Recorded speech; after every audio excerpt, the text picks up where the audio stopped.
Bonjour à tous, j'espère que vous avez passé une belle semaine. Aujourd'hui, je vous parle de la communication. C'est un petit peu une vidéo dans le style de cela que j'ai fait sur le stress où je vais tout simplement parler. Alors, si c'est une vidéo qui vous intéresse, je vous invite à rester. Et sinon, ne vous inquiétez pas, il va y avoir d'autres vidéos prochainement sur les crash tests, mes recettes naturelles de cosmétiques, etc. Alors, je me suis bien évidemment basée sur quelque chose pour vous parler de la communication, parce que je ne suis pas une experte. Et je me suis basée sur le livre Arroser les fleurs, pas les mauvaises herbes de Fletcher Peacock. Bien évidemment, je ne vais pas lire le livre avec vous en entier, donc si c'est un sujet qui vous intéresse et que vous voulez en savoir plus, je vous invite à le louer à la bibliothèque, étant donné que c'est plus écologique. Sinon, ben, j'imagine qu'il se trouve dans les librairies, tout simplement. Et puis, je me suis également pris des petites notes pour ne rien oublier. Alors, je vais commencer par vous expliquer les générations de type. En fait, il y en a trois. Donc, la première, c'est la génération de type 1. Et cette personne-là pense qu'elle a toujours raison. C'est elle qui a la solution à tout. Et elle se croit expert. Donc, si tu vas la voir pour lui demander des conseils, elle va penser que sa solution est la seule qui existe. Ce qui arrive souvent, le gros problème avec la génération 1, c'est qu'ils tournent autour du problème. Donc, lorsqu'il y a un problème, ils se demandent c'est quoi le problème, pourquoi ils en ont un, pourquoi ça leur arrive, pourquoi. Donc, ils n'avancent pas vraiment, étant donné qu'ils tournent autour du problème. Ensuite, il y a le deuxième type de génération de communication et c'est concernant les cercles vicieux. Les cercles vicieux, on s'en rend pas vraiment compte. Et je vous donne un exemple d'une maman avec son enfant. J'avais un cheveu qui me chatouillait la jambe. Donc, c'est ça. Il y a une maman au bout du rouleau qui rentre dans le bureau du psychologue et qui dit « Ça ne fonctionne pas avec mon enfant, je suis épuisée. » Le psychologue lui dit « Qu'est-ce que vous faites lorsque ça ne fonctionne pas avec votre enfant? » Donc la maman répond « Je crie. » Et là, il lui dit « Est-ce que ça fonctionne? » La maman répond « Non. » Donc là, le psychologue lui pose la question suivante « Qu'est-ce que vous faites lorsque ça ne fonctionne pas? » Et elle le dit « Je crie plus fort. » Bien évidemment, comme ça, là, juste comme ça, on se dit, ben voyons, c'est clair que ça fonctionnera pas, crier plus fort, à qui déjà ça fonctionne pas. Mais, c'est souvent dans le moment qu'on s'en rend pas compte. Il y avait également un exemple sur un couple, du gars qui voulait être plus indépendant et de la femme qui voulait plus passer de temps avec son mari. Donc, ça faisait que la femme courait après son mari, que le mari la trouvait fatigante, qu'il s'éloignait et à un moment donné, ça fait de la chicane. C'est tout simplement à cause de ce cercle vicieux-là, qui ne communique pas entre eux, qui fait que ça crée de la chicane et qu'ils ne trouvent pas de solution parce qu'ils s'en rendent pas compte qu'il y a un cercle vicieux. Alors, le but, c'est justement de couper les cercles vicieux. Et il y a la troisième génération de communication, et c'est celle-ci qui est orientée vers les solutions.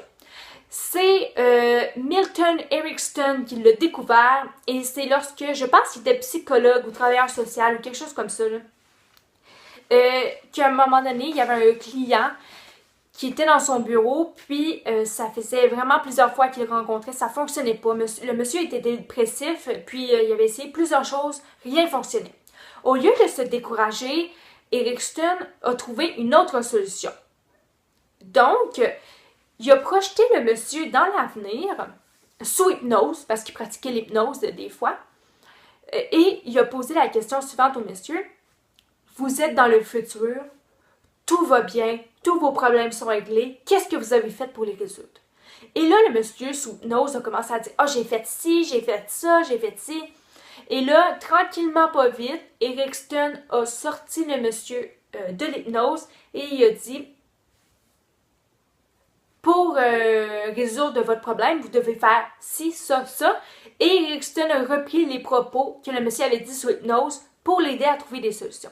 Alors, en fait, là, ce qu'il faut vraiment faire pour être dans la génération de type de communication 3, c'est de guider la personne à trouver elle-même ses solutions et de l'encadrer. Là, bien évidemment, c'est bien beau de vous dire ça, sauf qu'il faut savoir comment faire parce que c'est assez difficile quand on ne le sait pas. Donc, la première chose, c'est si vous êtes dans la génération 1, il faut arrêter de se concentrer sur le problème. Il faut trouver le but. Et par la suite, lorsqu'on a trouvé le but / objectif, c'est de se dire, OK, j'ai mon but, qu'est-ce que je peux faire étape par étape, petit pas par petit pas pour m'y rendre. Mais pour arriver au but, certaines personnes ont de la difficulté étant donné qu'ils sont dans la génération 1. Et en fait, ce qu'il faut faire, c'est y aller avec la question miracle. Mais ça, j'y reviens dans quelques instants. Parce qu'il y a 3 règles primordiales à respecter lorsqu'on veut être dans la génération 3. Et c'est la première. Si ça fonctionne, ne changez rien. Faites plus de ce qui fonctionne et arrêtez de faire ce qui ne fonctionne pas. Ces 3-là reviennent au même. Mais juste pour dire qu'il n'y a pas une solution dans la vie, il y en a des milliers. Il faut juste trouver la bonne. Et il faut couper les cercles vicieux. Donc, si ça ne fonctionne pas, passez à autre chose. Ce que je parlais de la question miracle. Pour aider les gens à trouver leur solution par eux-mêmes, il y a 3 types de questions qui peuvent être posées.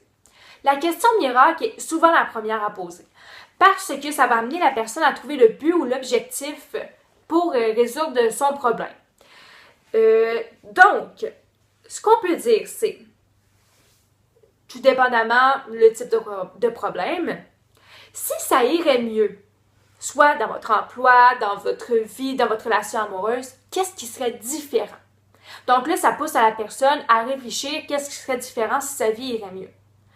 On peut également y aller un petit peu plus en situation de conte de fées, je peux dire ça comme ça.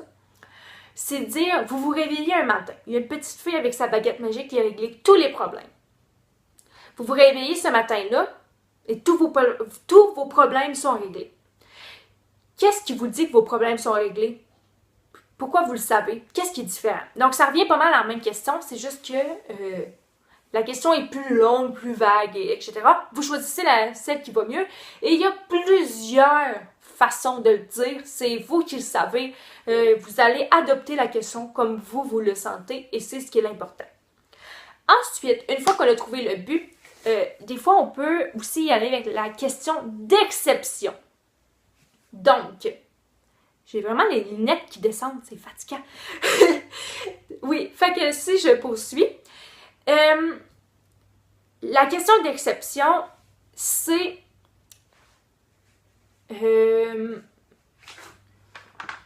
j'ai un blanc là.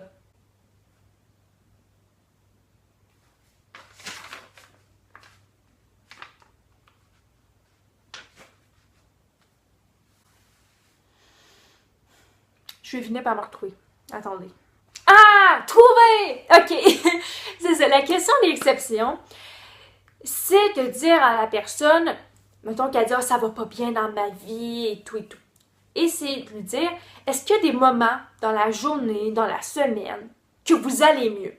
Et ça va pousser la personne à dire « oui, je me sens mieux quand je fais ça, quand j'ai ça, quand j'ai ça ». Donc là, ensuite, on va pousser la personne à faire le plus de choses qui la rend heureuse et faire le moins de choses qui la rend malheureuse. Et il y a également la question à échelle.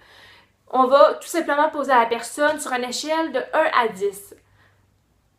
10 étant le plus heureux et 1 étant le plus malheureux, vous vous trouvez où? Et mettons que la personne vous dit 2, alors on peut poser la question, qu'est-ce que vous pourriez faire pour vous rendre à 3 sur l'échelle? Et aller étape par étape. Donc, en bout de ligne, en utilisant ces 3 questions-là, et les 3 règles aussi, ça fait qu'on pousse les gens à trouver des solutions, et même à 2, ça se fait aussi. Par contre, il y a des choses qui peuvent compliquer. C'est les styles de coopérateurs. Parce qu'on est tous différents. On est tous des coopérateurs différents. Et il y en a 3 types majeurs. De 1, on a le visiteur. Le visiteur, c'est la personne qui dit qu'il n'y a pas de problème, mais qui consulte parce que un proche l'a obligé ou l'a conseillé à consulter. Qu'est-ce qu'on fait pour communiquer avec lui? On enlève la question problème. dans le fond, c'est de ralentir pour ensuite accélérer. C'est comme ça qu'il explique dans le livre. Donc, on enlève le fait qu'il y a un problème et on se concentre sur la personne directement. Donc, on essaie de connaître la personne. Qu'est-ce qu'elle fait dans la vie, Il y avait l'extrait, en fait, du directeur qu'un élève de mathématiques se retrouve dans son bureau parce que le prof, il est plus capable. Cet élève-là dérange la classe, échoue ses tests de mathématiques. Donc, le directeur lui dit « Jean-François, c'est quoi le problème? » Et là, le petit gars, il dit « Ben, il n'y en a pas. » Donc là, le directeur, qui lui pratiquait la génération 3 de communication, savait qu'il y avait un visiteur dans son bureau. C'est quand même drôle à dire, mais c'est ça. C'est un type de coopérateur visiteur. Donc là, il a commencé à lui dire « Qu'est-ce que tu fais à l'école? C'est quoi tes passe-temps? Est-ce que tu travailles? » Bon, et il a commencé à jaser avec Jean-François. Après quelques minutes, la séance est terminée. Il dit « C'est beau, merci, tu peux partir. » Et là, Jean-François, il dit « Est-ce que je peux revenir? » Alors le directeur, il dit « Oui, mais pourquoi tu veux revenir, Jean-François? Il n'y en a pas de problème. » Et là, il a dit « Ouais, mais là, c'est parce que mon prof de mathématiques, il dit que j'y tape ses nerfs, puis là, ça m'énerve un petit peu. » Et là, Jean-François est plus rendu un visiteur. Il a switché de catégorie pour devenir le plaignant. Le plaignant, c'est le deuxième coopérateur. Le plaignant, lui, ce qu'il fait, c'est qu'il se plaigne, bien évidemment. Donc, et là, lorsqu'on essaie d'y trouver des solutions, exemple, pour aider ton problème, tu pourrais faire ça. Tu sais, de quoi de concret comme ça, tu pourrais faire. Le mot faire, c'est le pire mot à utiliser quand on a un coopérateur visiteur ou plaignant devant nous, parce que c'est de passer à l'action et ils ne sont pas prêts à le faire. Alors, souvent, quand on va utiliser le mot faire, avec ces gens-là, surtout le plaignant, il va dire « Oui, mais je peux pas parce que... » Il va avoir le « oui, mais » ou « je ne peux pas parce que ». Donc, c'est pour ça qu'il faut ralentir pour ensuite accélérer. Et ce qu'il faut faire, c'est de un, la question d'exception. Donc, dans le cas de Jean-François, on aurait pu dire est-ce que ça arrive que des fois dans le cours, ça va bien? Donc là, il pourrait dire oui, quand que, Bon. On peut également utiliser le blâme positif. Comment se fait-il que la semaine passée, tu as réussi ton test de mathématiques et que actuellement tu ne le réussis pas?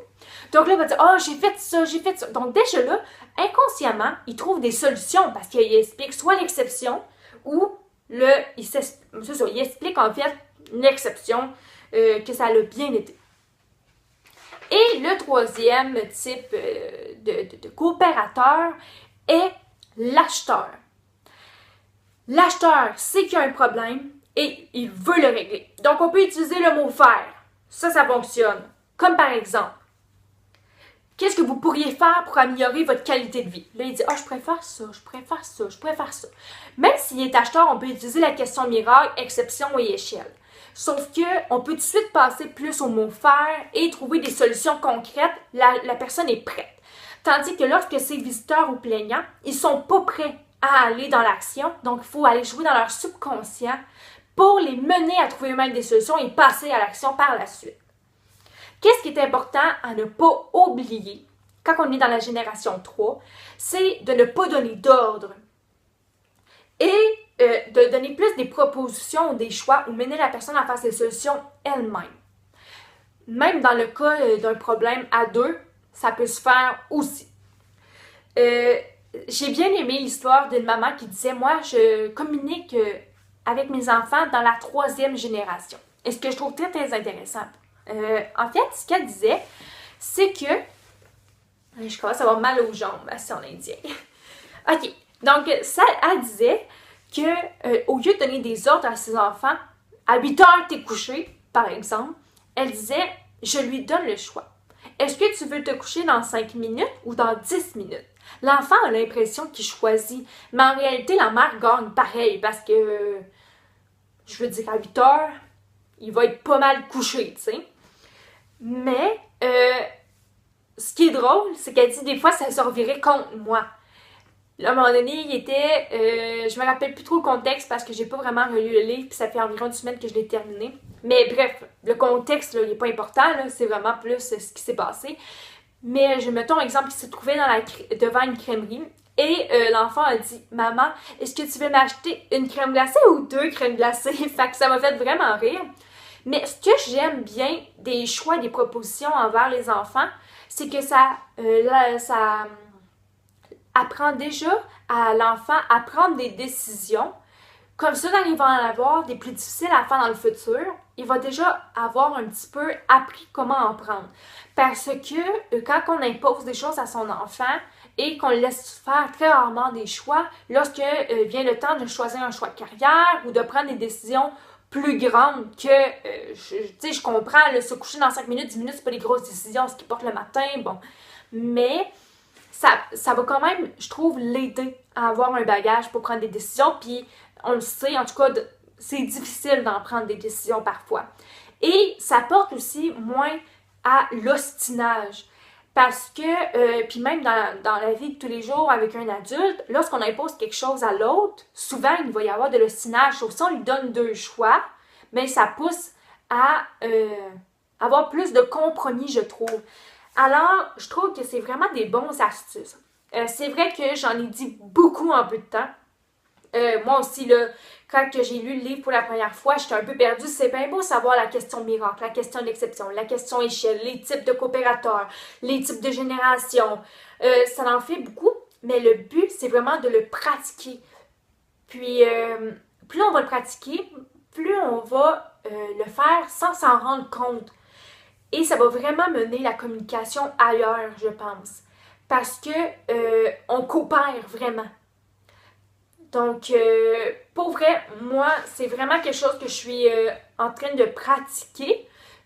Bon, ça fait juste une semaine que j'ai lu le livre, là, donc je peux pas dire si j'ai vu une différence dans ma communication avec les autres parce que ça prend de la pratique, tu sais. Surtout que quand on n'était pas là du tout avant. Mais selon plusieurs témoignages du livre, ça a vraiment révolutionné les relations employeur-employé, familiales, amoureuses, etc. Alors, si vous avez aimé cette vidéo, n'hésitez pas à me l'indiquer et je vais essayer de mettre le lien du livre en barre d'infos pour ceux et celles qui aimeraient l'acheter. Sinon, ben, vous pouvez toujours regarder dans votre librairie près de chez vous. Moi, c'est sûr que je prends beaucoup ça, c'est beaucoup plus écologique. Alors, si vous avez des questions, n'hésitez pas à me les écrire en commentaire. Et sur ce, je vous souhaite santé, bonheur, amour et prenez soin de vous. À la semaine prochaine. Bye bye.